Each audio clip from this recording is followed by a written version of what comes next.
Cerita mempersembahkan Sabda Pandita Ratu.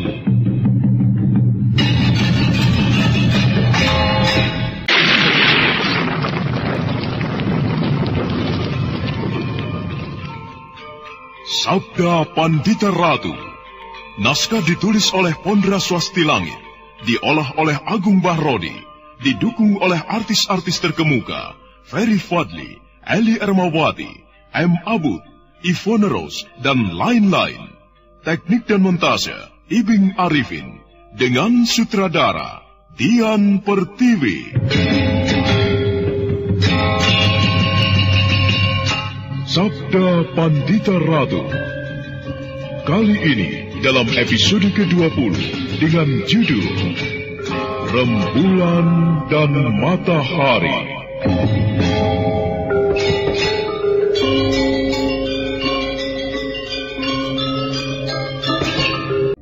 Ketika itu, di dalam istana Singasari,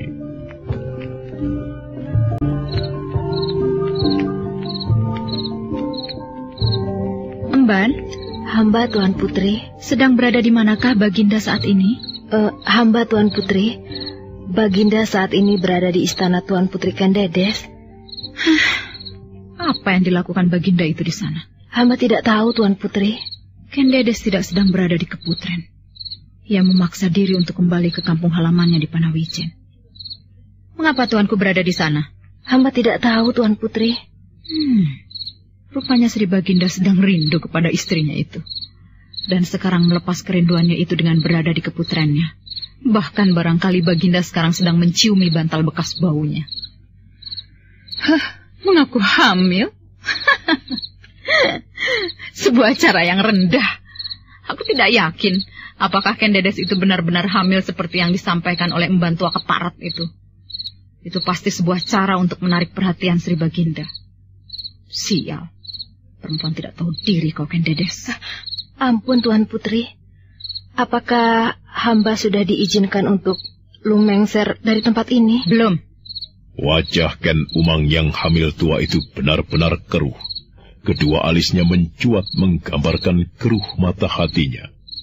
Ken Umang berjalan mondar-mandir di ruangan itu. Dan empan yang masih muda itu sebenarnya merasa kasihan melihat Ken Umang seperti berat membawa perutnya yang besar. Dan tiba-tiba Ken Umang berbalik. Panggil Paman Paraji Gading. Ampun, Tuan Putri. Tuan Putri memerintahkan hamba untuk memanggil siapa? Paman Paraji Gading. Ampun, Tuan Putri. Hamba belum tahu siapa yang Tuan Putri maksudkan. Paman Paraji Gading. Ia ada di barak pekatik kuda. Panggil ia kemari. Katakan bahwa aku, Ken Umang, membutuhkannya. Baik, Tuan Putri. Cepat. Jangan terbengong-bengong seperti itu. Baik, Tuan Putri.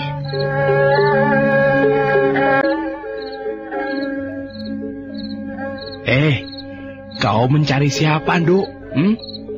Kau sedang mencari aku atau mencari siapa? Apa yang sedang kau lakukan itu, Paman? Kau melihat sendiri, aku sedang beristirahat. Seharian aku disibukkan dengan kuda-kuda kelangenan Sri Baginda. Aku mendapat perintah dari Tuan Putri Ken Umang untuk memanggil Kiai Paraji Gading. Adakah orang itu, Paman? Kau diperintah oleh Tuan Putri Ken Umang untuk memanggil Kiai Paraji Gading. Benar, Paman. Untuk urusan apa? Apakah aku berani menanyakannya kepada Tuan Putri Ken Umang? Bisa kena damprat aku, Paman. Pekatik kuda itu nampak termangu, seperti memikirkan sesuatu. Dan sesaat kemudian dia justru mengangguk-anggukan kepala. Emban yang mendapat perintah dari Ken Umang itu melangkah mendekatinya. Bagaimana, Paman? Di manakah Kiai Paraji Gading itu? Wah, nampaknya kau harus kembali menghadap Tuan Putri Ken Umang. Karena kau tidak berhasil menemukan orang yang kau cari itu, Nduk. Tuan Putri tentu akan marah sekali kepadaku, Paman. Tetapi, kemanakah sebenarnya orang yang bernama Kiai Paraji Gading itu? Dan siapakah orang itu, Paman? Apakah ia orang baru di sini? Dugaanmu itu benar, Nduk. Tetapi nampaknya Kiai Paraji Gading itu mempunyai hubungan yang khusus dengan Tuan Putri Ken Umang. Ya, terbukti Tuan Putri saat ini membutuhkannya. Lalu kemana dia, Paman? Sejak dari petang tadi, aku telah mencarinya. Tetapi ia tidak ada. Aku bermaksud menantangnya untuk bermain dakon. Ya, untuk mengisi waktu, karena kemarin aku telah dikalahkannya. Tuan Putri pasti akan memarahiku. Kalau begitu, ditunggu saja di sini ya. Tuan Putri akan semakin marah kalau aku tidak segera menghadap. Marah itu akan lewat dengan sendirinya kalau waktu terus berlalu, Nduk. Sudahlah, lupakanlah. Kita mempunyai pekerjaan yang lain, bukan? Pekerjaan apa? Kau ini pura-pura tidak tahu. Paman, mau kau kemanakan istrimu itu nanti? Aku sudah bosan dengannya. Ia sudah terlalu tua untukku. Tetapi Paman yang terlalu tua untukku. Wah, kita lihat saja nanti. Perwulung terkejut ketika tiba-tiba muncul seseorang begitu saja. Kakang Paraji. Iya, aku. Kenapa? Sambar Wulung dan Lambong yang terkulai lemah karena merasa lumpuh seluruh kekuatannya itu dengan susah payah mencoba duduk. Dengan pandangan mata yang kecewa, Paraji Gading menatap keduanya. Kenapa kalian bisa sampai tertangkap? Jangan menyalahkan kami, Kakang Paraji. Aku belum menyalahkan siapapun. Akan tetapi aku benar-benar merasa kecewa karena kalian berdua bisa tertangkap. Dari segi ilmu kanuragan, Senopati Diposari dan Rudro Bondo itu bukan lawan kalian. Mengapa kalian bisa dikalahkan? Seharusnya, jika Kakang Paraji mau berpikir, kalau kami berdua sampai tertangkap seperti ini, tentu karena lawan kami berdua memiliki ilmu kanuragan yang lebih tinggi. Siapa yang mengalahkanmu? Mula-mula, Senopati Rudro Bondo itu yang mengalahkan kami berdua. Gila, itu sangat tidak masuk akal. Memang, Kakang. Senopati Diposari atau Rudro Bondo itu memang bukan tandingan kami berdua. Namun Senopati Rudro Bondo itu tiba-tiba menjadi orang yang kepanjingan demit ketika mencabut keris Empu Gandring. Bahkan kami berdua tidak mampu berbuat apa-apa. Kekuatan keris Empu Gandring itu sedemikian dahsyatnya. Orang yang memegangnya mengalami loncatan kanuragan yang tiada terkira. Lalu kami melarikan diri. Mengapa bisa tertangkap? Sulit bagi kami untuk menceritakannya. Apa sebenarnya yang telah terjadi?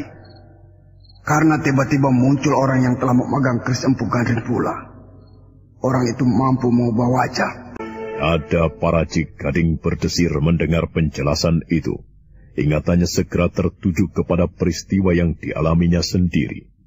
Ketika Senopati Diposari menangkapnya, ketika itu Paraji Gading telah menyembunyikan diri di balik aji Panglimunan. Namun orang tak dikenal telah berhasil melukainya dengan lemparan pisau dan membuatnya kamanungsan. Adalah Ken Umang yang juga sering menceritakan kemunculan orang yang mampu mengubah wajah. Itulah yang telah kami alami, Kakang. Kakang jangan gampang menyalahkan kami. Kakanglah yang bersalah karena menyebabkan kami tertangkap seperti ini. Persetan dengan salah dan benar. Tetapi kalian benar-benar mengecewakan aku. Keris yang dahsyat itu tidak berhasil kalian rampas. Sementara itu kalian masih tertangkap pula. Kalau sampai Baginda memeras keterangan kalian, maka Baginda akan menemukan aku di belakangmu. Maafkan kami, Kakang. Aku maafkan. Akan tetapi aku sangat kecewa. Oleh karena itu, kalian berdua harus ikhlas. Gila. Apa yang akan Kakang lakukan? Sebaiknya besok pagi-pagi, para prajurit akan menemukan kalian telah mati bunuh diri. Gila. Gila.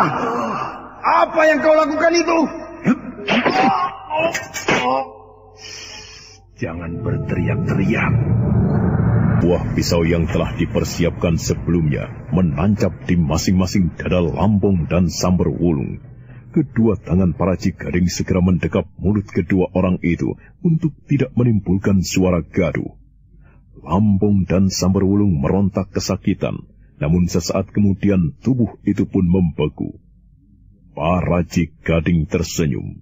Kedua pisau itu kemudian dicabutnya dan digenggamkannya ke masing-masing tangan Lambung dan Samberwulung untuk menimbulkan kesan seolah-olah kedua orang tahanan itu bunuh diri. Mengapa kau sedemikian lama, Mban? Ampun, Tuan Putri. Itu karena hamba mencari Kiai Paraji itu kemana-mana. Hamba mohon ampun. Hamba tidak berhasil menemukannya, Tuan Putri. Bodoh sekali. Ampuni hamba, Tuan Putri. Lalu kemana Paman Paraji Gading itu, Paman Pekati Kuda mengatakan, mulai dari saat petang tiba, Kiai Paraji itu tidak ada. Lalu mengapa kau sedemikian lama? Mengapa kau tidak segera kembali begitu mengetahui Paman Paraji itu tidak ada? Hamba khawatir Tuan Putri akan memarahi hamba. Itulah sebabnya hamba mencarinya kemana-mana, tetapi tidak ketemu, Tuan Putri. Nampaknya ada sesuatu yang aneh pada dirimu, Mban. Ampun, Tuan Putri. Rambutmu nampak sedikit aut-autan. Ketika tadi aku perintahkan mencari Paman Paraji, dandanan sanggulmu tidak seperti itu. Rambutmu sedikit aut-autan. Dan bau keringat. Apa yang telah kau lakukan? Ampun, Tuan Putri. Hamba tidak melakukan apa-apa. Kau pasti habis melakukan sesuatu ya. Kau pasti baru melayani seorang lelaki ya. Ayo, mengaku saja. Ampun, Tuan Putri. Hamba tidak melakukan apa-apa. Aku bukan orang yang bodoh, Mban. Kau tentu melakukannya dengan seorang pekatik. Di atas rumput. Lihat ini. Ini ada beberapa helai rumput makanan kuda yang masih menempel di pakaianmu. Kau pasti meladeni rayuan seorang pekatik kuda. Benar bukan? Hamba, Tuan Putri. Hamba bersalah. Ceritakan. Dengan siapa kau melakukannya? Dengan Paman Pekatik Tanugiring, Tuan Putri. Ki Tanugiring. Pekatik kuda yang sudah tua itu? Hamba, Tuan Putri. Ki Tanugiring itu sudah tua. Mengapa kau melayaninya? Bukankah Ki Tanugiring itu sudah mempunyai istri? Hamba, Tuan Putri. Hamba mengaku salah. Jawab. Bukankah Ki Tanugiring itu telah beristri? Benar, Tuan Putri. Bagus sekali, Mban. Aku senang dengan apa yang kau lakukan itu. Lanjutkan saja hubunganmu dengan pekatik itu. Kau akan kuberi hadiah kalau berhasil merebut lelaki itu dari istri tuanya. Buatlah hati istri tuanya itu berantakan. Sudah gilakah aku ini? Sudah tidak waraskah aku? Dan seketika itu pula wajahnya menjadi pucat pasi. Dia tidak mengira apa yang telah diperbuatnya dengan emban cantik itu sampai di telinga Ken Umang. Pekatik kuda itu kemudian membayangkan Ken Umang yang sangat marah pasti akan menjatuhkan hukuman kepadanya. Dengan pandangan sangat kecewa, pekatik kuda itu menatap tajam ke arah emban yang telah berlaku bodoh itu. Mengapa kau sedemikian bodoh, Tondo? Mengapa yang kita lakukan itu kau ceritakan kepada Tuan Putri Ken Umang? Mengapa? Pertimbangan apa yang kau pergunakan itu, Dok? Bagaimana kau bisa sedemikian bodoh, Tondo? Maafkan aku, Paman. Kakak. Maafmu itu sangat terlambat sekali, Dok. Kita berada di dalam bahaya. Aduh. Mengapa kau bisa menyulitkan aku seperti ini, Tondo? Tuan Putri Ken Umang tentu sangat marah kepadaku. Jangan tergesa-gesa menyalahkan aku, Kakang. Aku sama sekali tidak mengatakan apapun kepada Tuan Putri. Aku tidak begitu bodoh untuk membuka wadi kita itu. Aku tidak melakukannya. Lalu bagaimana Tuan Putri Ken Umang bisa menebaknya? Bagaimana? Aku tidak bisa mengelak, Kakang. Tuan Putri itu benar bermata tajam. Tuan Putri melihat keadaanku yang tidak wajar. Masih ada beberapa lembar rumput yang menempel di tubuhku.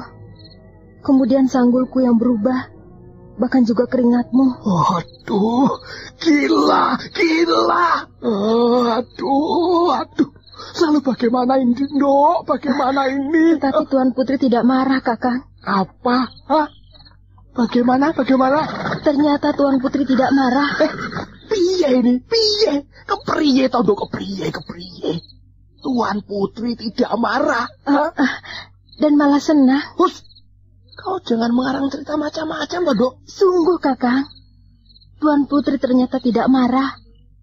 Bahkan kemudian malah mendorongku untuk terus melanjutkan hubunganku denganmu.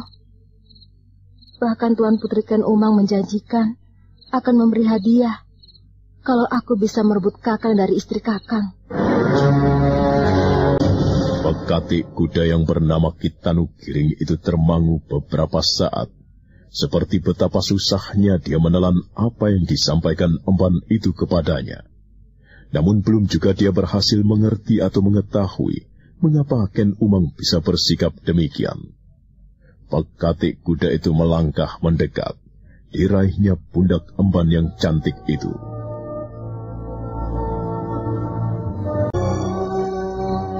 Dok, kau tidak sedang bercanda toh? Hah? Aku tidak sedang berdusta, Kakang. Benarkah Tuan Putri mengatakan seperti yang kau katakan itu? Iya. Kau tidak berbohong? Aku bersumpah. Semoga aku disambar petir kalau aku berbohong, Kakang. Aneh. Mengapa Tuan Putri bisa bersikap seperti itu? Aku sendiri juga tidak habis mengerti, Kakang. Sekarang terserah kepadamu, Kakang Tanu Giring. Aku sudah menyerahkan semua yang aku miliki kepadamu. Aku minta kau mau menceraikan istrimu itu. Dan kau harus mengambilku sebagai istrimu. Jadi? Sudah jelas. Ceraikan istrimu itu. Dan kawini aku. Jadi, kau mau menjadi istriku? Mau. Ladalah. Mau, Nduk. Mau. Mereka berjalan, dan ada kalanya mereka harus memanjat dengan amat hati-hati karena keadaan tebing yang sedemikian rupa. Sesekali pula, mereka harus menggunakan lambaran olah kanuragan yang mereka miliki dengan melenting dan kemudian hinggap di ujung bebatuan yang runcing.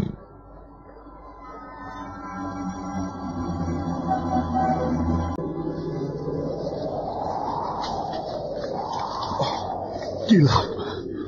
Bagaimana, Kakang? Memanjat seperti ini. Kelihatannya sederhana. Akan tetapi, melelahkan sekali. Jantungku mulai berpacu. Barangkali karena luka dengan kananmu itu, Kakang. Hanya pedih sedikit. Obat luka yang aku taburkan telah memampatnya. Kakang, lihat di timur.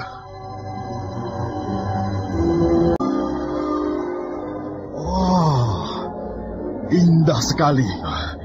Iya, dan dengan keadaan seperti ini, aku merasa seolah berada di depan Seloma Tangkep. Seloma Tangkep? Iya. Apa itu? Pintu gerbang kayangan Jogring Salaka. Nah, di bawah kita, hamparan kabut melayang di mana-mana, seperti gumpalan kabut yang diterbangkan angin. Saudara pendengar, untuk mengetahui jawabannya, ikutilah kelanjutan kisah ini dalam seri berikutnya. Sampai jumpa.